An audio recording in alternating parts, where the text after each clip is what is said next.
On this week's edition of New York Now, we'll be unpacking the 100-year legacy of New York State parks.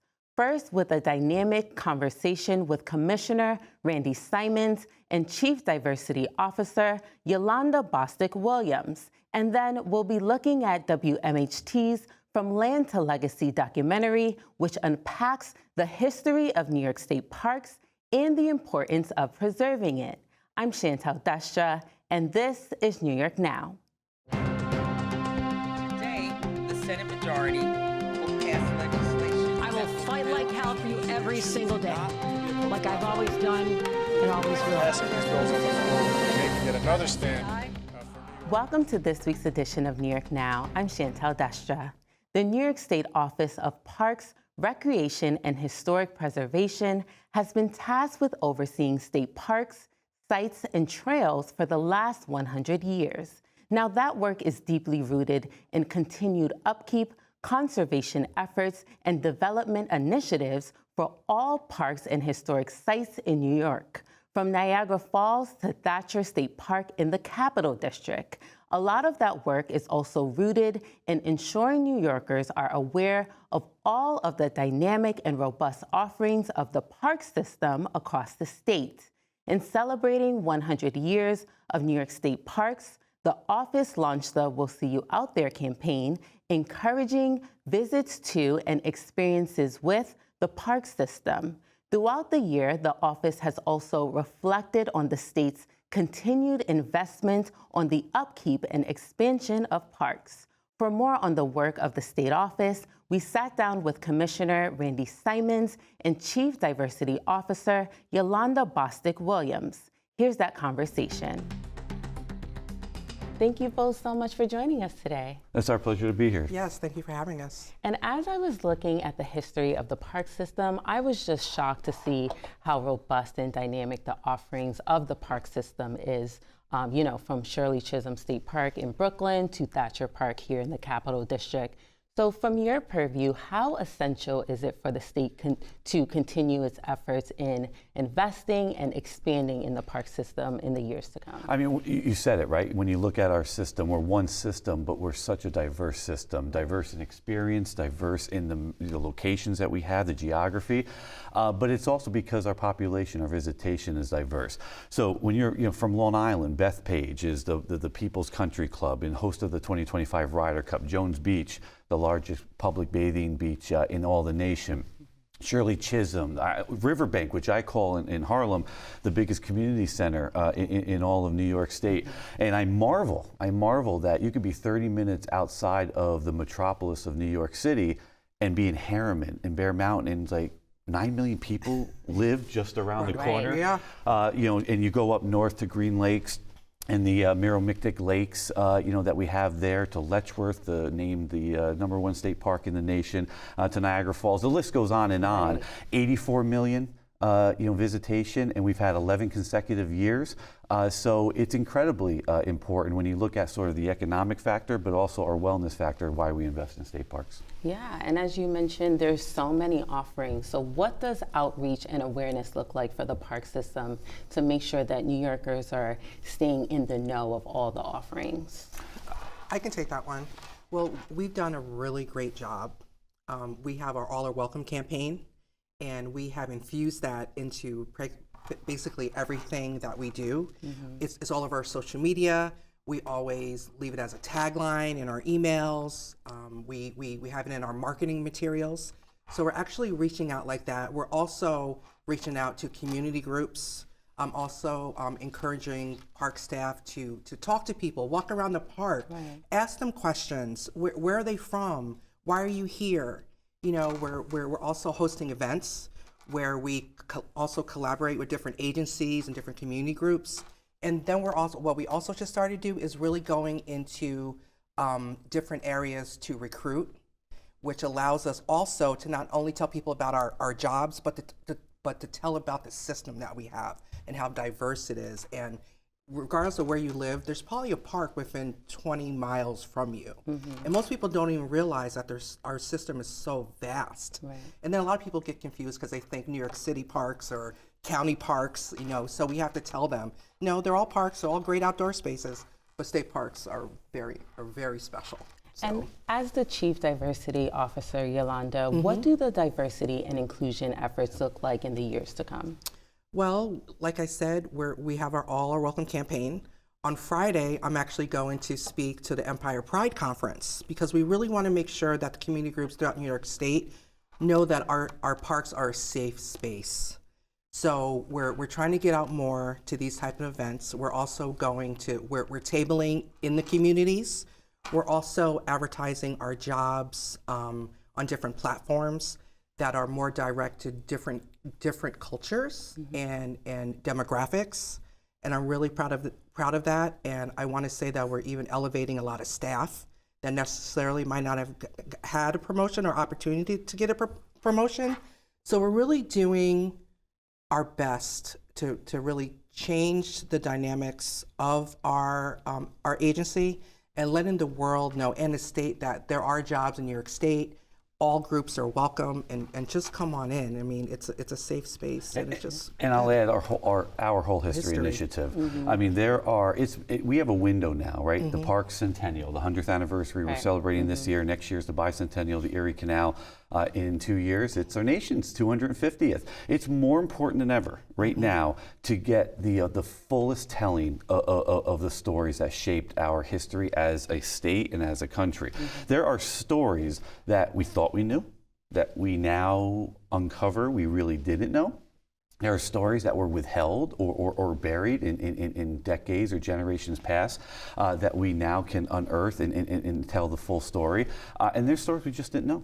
And now that we have that, we have to appreciate that all that collectively has shaped all of us and why we all are here in this position today in the nation, in New York State. And I'm particularly proud of what we've done at historic sites and across parks to tell the truest story, the whole history of our agency.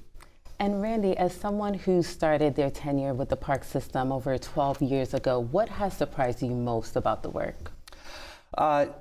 The mission and passion, commitment, the dedication of our team, and the care of our communities for parks and what parks means to them. Post-pandemic, I think has really elevated parks in a large way. And I think it really has elevated it sort of into the core of community health, physical and mental wellness. And I think that's what our parks are. We now have more data these days. Time spent outdoors reduces levels of aggression, depression, stress, anxiety, anger. And I think we can have a more integral role into the health of our communities. And what role does geography play when you're looking at the offering and needs of parks, across the state, for example, upstate versus downstate? What does that look like? And that's something we are particularly proud of. Certainly, as we talked about, diverse is the experience at parks. Diverse is are the locations of our parks. So Long Island state parks do not look like those out in Western New York. New York City doesn't. New York City, right? Yeah. It's much different. Thousand Islands and Southern Tier.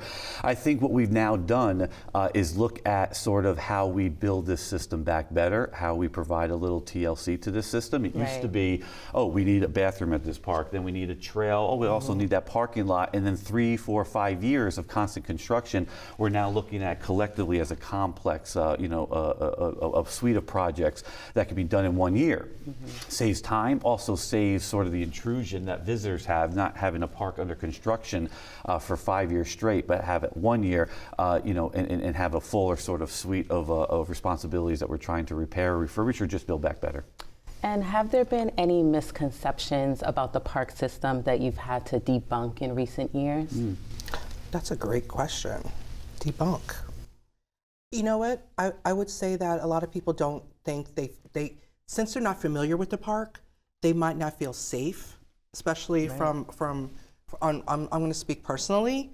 I have friends that have never been to state parks, and when I say, "Come on, let's go camping," they're like, "No, thank you. We weren't." They're not familiar with with being outside, and let alone going camping.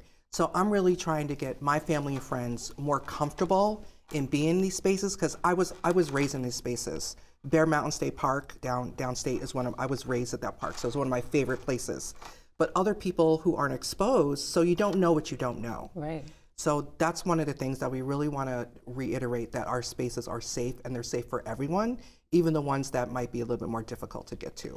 We were out at one of our parks and had an 8th grade class come out, and this class got off the bus, and half of them had never stepped in the woods in their lives. 8th grade, and never been in the woods, and it was unfamiliar, and it was nerve-wracking. Swatting away mosquitoes or like brushing up, like, is that poison ivy? Yeah. And they were uncomfortable. And we happened to be there, and we were speaking to the class, and many of them wanted to get back on the bus. Like, can we just go back? And half hour later, we find that same group on the trail, and they're all gathered around a circle, laughing, giggling, conversating. And we walk up, and there's a red eft, like a salamander, and it's running over their shoes, and they got their hand down, and it's running. Same kids. Oh, wow. Same kids that didn't want to touch that leaf or like what's that sound? They were interacting not only with nature, they were interacting with each other. No devices. Right? They were talking, having a great time. I think that was part of sort of debunking the myth of what the outdoors are. They're different to everybody. Right. For me growing up, it was go to a lake, have a barbecue. New York City, they're much different. They're a daily sort of need for the communities, in the neighborhoods in New York City. Like I said, Long Island to Thousand Islands to Southern Tier, Finger Lakes, state parks offer different experiences and so rich and diverse in experiences that many people, I think, don't realize just how much we have to offer. Right. Which is why it's so important to expose children at a very young age so they're comfortable. And we're doing that, the Ladders to Outdoors program, which is great, and our Connect Kids program, which is a great opportunity to get K through 12 kids out into the parks and our historic site to expose them to the wealth of outdoors that we have in history. It's great. Can you help us understand the safety measures that are put in place? Should there be any issues, or if someone is in need of help, should they encounter any wildlife, or just simply get lost while on the trails? This governor, for the first time, has invested specifically into safety and security into our state parks. It's the first line of our mission, safe and enjoyable recreation. This year, out of the budget, $53 million into safety into state parks. That's infrastructure, fencing, lighting. It's cameras at high-use areas, license plate readers at the gates. So we can, we've used them in investigations before. If something, were to go awry, we can go back to the beginning point, and then we can understand, who might be in the park. I think when you look at, I'm particularly proud of our Junior Ranger Safety Program. And it's really teaching youth 3 core safety principles. Let a trusted adult know your plans before going outdoors. Use the buddy system, right? Be with somebody, and also know who to ask, for help when you're in a park. Our park police, we've got 2 academies that we're graduating in one sort of calendar year. June and then January of this year will be our second, graduation, and our public safety rangers. 125 strong. We've increased that to 165, and now we're looking at over 200. So full complement of safety measures, because it is the first line of our mission to keep everybody safe and so they can have an enjoyable experience.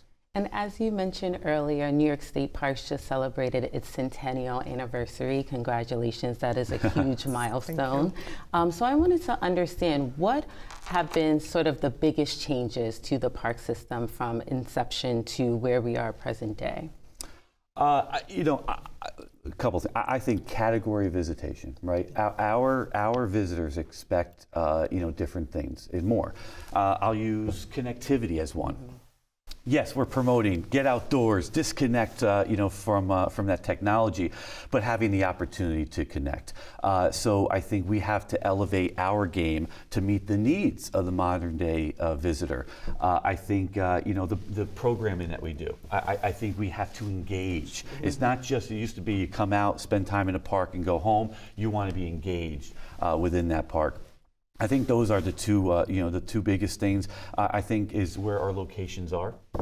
Buffalo, our first, used to be you need a vehicle to drive to a state park. Now you're looking at in the last decade, first state park in the city of Buffalo, Buffalo Harbor, first state park in the city of Kingston, Sojourner Truth, first state park in Brooklyn, Shirley Chisholm, and now we're working on the first state park in the city of Rochester with High Falls. So I think locations, expectations of our visitors. Don't forget our app. And our Parks our app. Yes. Which if you're not familiar with trails or where you're going in the park, you can download the trail map, because there are a lot of spots that don't have any connectivity, so you don't have to worry about getting lost because you already downloaded on your phone, and it actually tells you exactly where you are in the park. And I will say on the app, I used it the other day. You think as a Parks Commissioner, I should know every sort of parcel of our 350,000 acres. We tried out this new trail. Took the family out. And I knew the trail went about a mile, but then it split off. And I wasn't sure how long or if it came back. Jumped on the app and I said, oh, it's another 1.5 miles and it loops back here. Kept me outdoors longer. Because otherwise, if I didn't have that, I'm not taking the chance there. I'm just coming back. And we were out for a 3-mile walk or hike with the family instead of what would have been sort of like, maybe 45 minutes. So I think that's where it's just being comfortable. Yes. Comfortable outdoors. As deeper I get into, sort of the woods. What's that noise? What's that noise, right? Is that I at least have something I can go to that I can feel safe. Right. Well, that sounds like very important and impactful work. Unfortunately, that's all the time we have for today, but we thank you so much for taking the time to speak with us. Thank you so much. Thank you for having us. And we'll see you out there. Yes, we will. Yes. And we were speaking with Commissioner Randy Simons and Yolanda Bostic Williams, Chief Diversity Officer with the New York Office of Parks, Recreation, and Historic Preservation.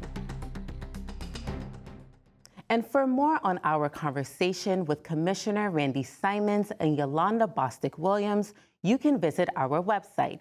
That's at nynow.org.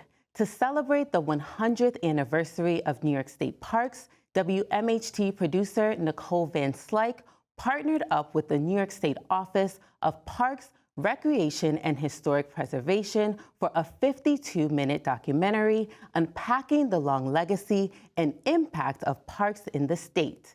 The documentary also takes a deep look at the importance of preserving New York State parks for generations to come.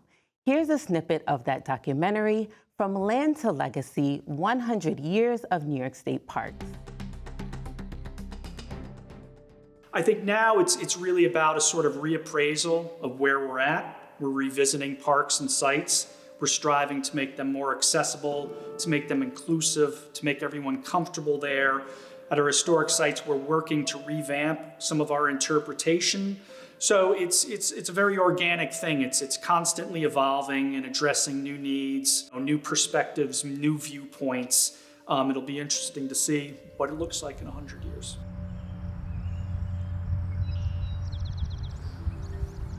We are at Ganondagan State Historic Site in upstate New York, and we are the site of a 17th century Seneca town, which existed here up until 1687. It's amazing that the park system and the historic site system was able to create Ganondagan. That was a radical move, really, back in the 80s. I feel like every American, indigenous or not, should understand, whose land you're standing on, right? And perhaps why aren't they in possession of it anymore, right? And if they exist, or the descendants, right, or the descendant communities exist, isn't that incredible? Looking at the history of this land and knowing the kinds of very destructive, very contentious, bloody, events that took place to our ancestors, right? The fact that we still exist and we're still around, we have, in many cases, culturally intact with language and ceremonies and worldviews, is something that should be really celebrated by every American, and that's kind of my approach to the public when they come to Ganondagan, is to try to instill that sense of pridefulness in the people of this region. Now we go to much greater lengths to try to work with involved communities. It used to be the mode that, one person or a small team of people would go, they'd go to the library, they'd go to the archives, they would do a bunch of research, and they would present a story. And they would often, in fact, almost always, do that without involving the communities, the descendants, the people that were actually being talked about. So now when we're talking about Native Americans and indigenous society and culture and history, we work with the appropriate communities to involve them so that we're not telling their story, we're working with them so they can tell their story.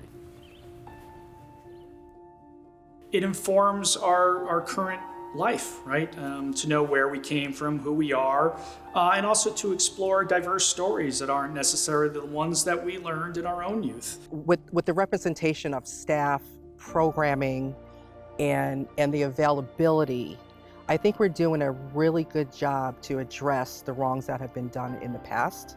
I'm really proud of what our historic preservation staff is doing with our Whole History initiative, which is going into our historic sites and telling more inclusive stories about everyone that resided, may have worked there, and were just a part of the everyday functioning of these sites.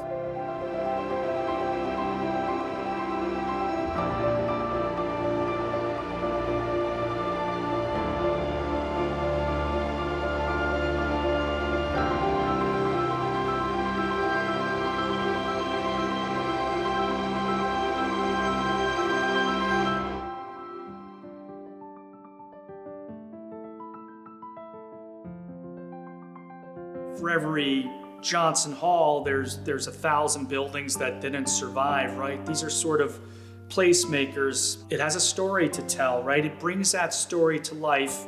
We are sitting in really the great hall of Sir William Johnson's house. He was the Commissioner of Indian Affairs in colonial New York. He died just before really the events of the Revolution. He obviously had grandiose ambitions for a house of this scale and Georgian sophistication to be built on the frontier of New York State was sort of an ambitious and bold and forward-looking statement.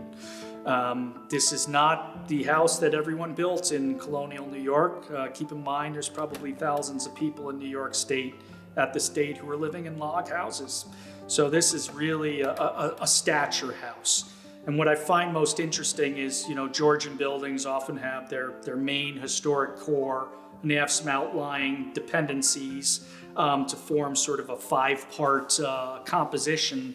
In this case, the outlying dependencies were basically stone block houses, which gives a sense that there was still danger on the frontier, that one might need to retreat to a fortified position in spite of all the Georgian finery around you. We're re-examining, we're doing a deeper dive in research and finding out who actually lived on these properties and worked these properties, and it's not easy.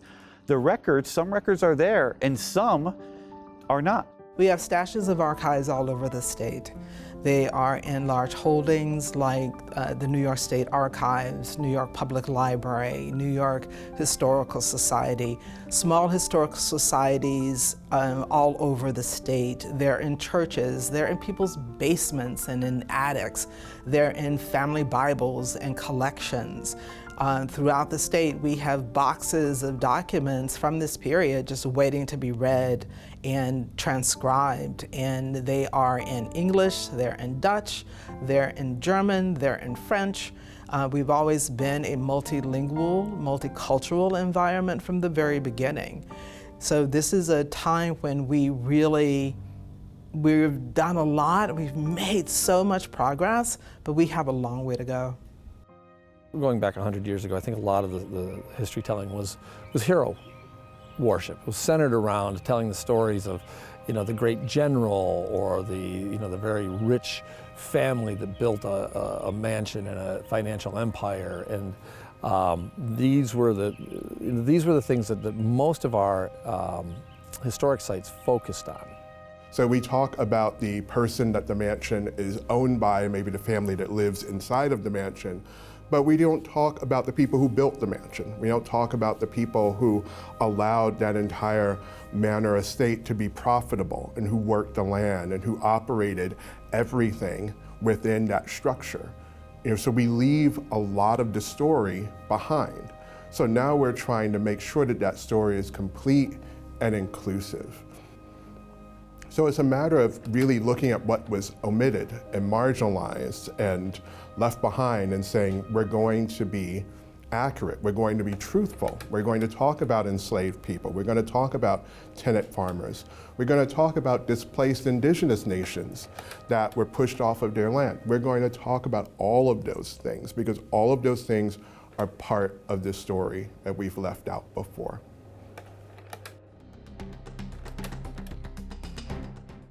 And for more information on the 100-year legacy of the park system and the From Land to Legacy documentary, you can visit our website. Again, that's at nynow.org. You can also subscribe to our newsletter by going to newsletter.nynow.org or by scanning the QR code on your screen. Well, that does it for this edition of New York Now. Thank you for tuning in and see you next week.